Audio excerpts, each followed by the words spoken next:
Halo, assalamualaikum. Jumpa lagi di channel aku, Maya Sari. Gimana nih kabarnya teman-teman semuanya? Semoga selalu sehat ya. Pada video kali ini aku mau share lagi video by request. Untuk kali ini requestnya enggak request nabung, tapi requestnya adalah mengatur gaji Rp5.500.000. Untuk kondisinya sudah menikah dan ada 2 anak. Oke, disclaimer dulu ya sebelum kita ke videonya. Untuk membuat budgeting gaji Rp5.500.000. Jadi di sini aku bukan financial planner, aku bukan ahli keuangan. Di sini aku hanya ibu rumah tangga. Dan untuk konten-konten sebelumnya aku memang suka bikin requestan track nabung, dan juga dulu aku suka bikin video short mengenai budgeting, dan itu pakai metode presentase. Dan tentunya aku melihat dari financial planner dan ahli keuangan yang lainnya, jadi mereka itu pakai metode presentase, dan aku mencoba untuk bikin video, dan alhamdulillah banyak yang respon dan di situ banyak yang request. Cuman waktu itu aku keteteran ya karena saking banyaknya yang request. Kemudian aku sempat stop juga bikin budgeting requestan teman-teman, dan aku hanya fokus bikin track nabung aja. Tetapi masih banyak juga yang DM ataupun yang kirim pesan di Facebook. Itu ada yang request mengenai budgeting mengatur gaji Rp5.500.000 untuk video kali ini. Dan di sini aku nggak membuat secara metode presentase, tapi aku buat sesuai dengan yang aku terapkan dalam tiap bulannya.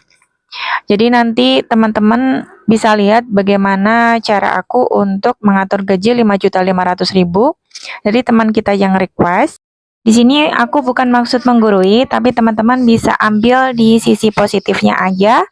Kalau bisa diterapkan juga di budgeting teman-teman tiap bulannya. Oke, di sini kita baca dulu ya untuk requestan teman kita ini berapa pengeluarannya tiap bulan. Dan ini chat dari yang request. Jadi untuk pengeluarannya ini ada SPP per bulannya Rp350.000, kemudian ada WiFi Rp150.000, listrik Rp220.000, kemudian nabung per hari di sekolahan itu Rp20.000. Dan di sini aku hitung hari efektifnya ya selama 26 hari aja, jadi sekitar Rp520.000. Kemudian ada uang bensin Rp40.000 per minggu, jadi satu bulannya sekitar Rp160.000. Kemudian ada skincare sebanyak Rp200.000. Dan di sini aku buat untuk keterangan, pemasukan, pengeluaran, dan saldo. Jadi ada 4 kolom. Di keterangan ini ditulis untuk ada pemasukan berapa, kemudian ada pengeluaran yang dikeluarkan apa aja. Kemudian di pemasukan ini untuk gaji yang diterima tiap bulannya. Kemudian untuk di kolom pengeluaran ini jumlah uang yang dikeluarkan. Dan yang di paling terakhir adalah saldo. Untuk saldo adalah jumlah pemasukan dikurangkan pengeluaran. Oke, di sini aku tulis di kolom pemasukan gajinya sebesar Rp5.500.000. Kemudian aku tulis di keterangan untuk SPP Rp350.000, tulis di kolom pengeluaran. Kemudian ada WiFi Rp150.000, listrik Rp220.000, dan nabung di sekolahan. Ini aku tulis hari efektif sekolah ya. Jadi kalau liburnya hari Minggu berarti tiap bulannya masuk sekitar 26 hari. Jadi 26 hari dikali 20.000 hasilnya Rp520.000. Kemudian ada bensin. Di sini bensin Rp40.000 per minggu dikali 4 minggu, jadi hasilnya adalah Rp160.000. Kemudian ada skincare sebesar Rp200.000. Nah, di sini teman-teman bisa lihat di bagian saldonya. Setelah dikurangkan itu hasilnya ada Rp3.900.000. Dan untuk belanja bulanannya di sini yang request teman kita nggak menyebutkan berapa. Jadi aku perkirakan sekitar Rp1.000.000. Kemudian untuk belanja hariannya di sini aku budgetkan Rp50.000 per hari. Jadi satu bulannya ada Rp1.500.000.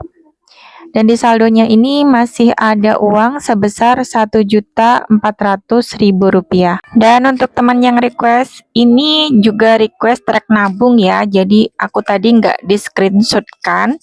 Untuk request nabungnya adalah nabung dana pendidikan 10 juta dalam 4 tahun. Dan ini aku sudah buat track nabungnya, cuman di sini nggak aku videoin karena nanti akan terlalu panjang videonya. Jadi untuk tiap bulannya nanti bisa nabung sebesar 210.000 dan dalam waktu 4 tahun nanti akan panen sebesar 10 juta rupiah. Kemudian masih ada sisa uang ya 1.190.000. Ini bisa dipakai untuk nabung dana darurat atau ada yang menyebutnya dana aman atau juga bisa untuk investasi. Di sini aku budgetkan sebesar Rp600.000. Kemudian ada dana sedekah atau sosial, ini sebesar Rp300.000. Kemudian ada sisa uang Rp290.000, di sini aku budgetkan untuk hiburan ataupun jajan. Jadi untuk saldonya sudah di Rp0. Nah, ini cara budgeting aku ya, jadi aku tidak menggunakan metode persentase karena terkadang metode persentase ini kurang pas dipakai untuk beberapa orang, terutama aku juga. Karena kebutuhan tiap orang kan beda-beda. Terkadang juga metode persentase ini kurang pas. Jadi aku sesuaikan aja dengan kebutuhan untuk diri aku sendiri dan teman-teman yang request ya. Jadi di sini caranya sederhana aja, pemasukan dikurangkan pengeluaran. Dan di sini pengeluarannya kita dahulukan kebutuhan dulu. Dan setelah itu bisa ketemu untuk nominalnya yang bisa ditabung dan bisa dipakai untuk dana sosial ataupun sedekah. Oke teman-teman, sekian dulu ya video dari aku kali ini. Semoga video yang aku buat ini bermanfaat. Untuk teman-teman yang mau request, boleh banget bisa tulis di kolom komentar. Nanti aku akan buatkan videonya. Jangan lupa klik tombol subscribe dan loncengnya supaya teman-teman dapat notifikasi kalau aku upload video yang terbaru. Sampai jumpa lagi ya di video aku selanjutnya. Wassalamualaikum warahmatullahi wabarakatuh.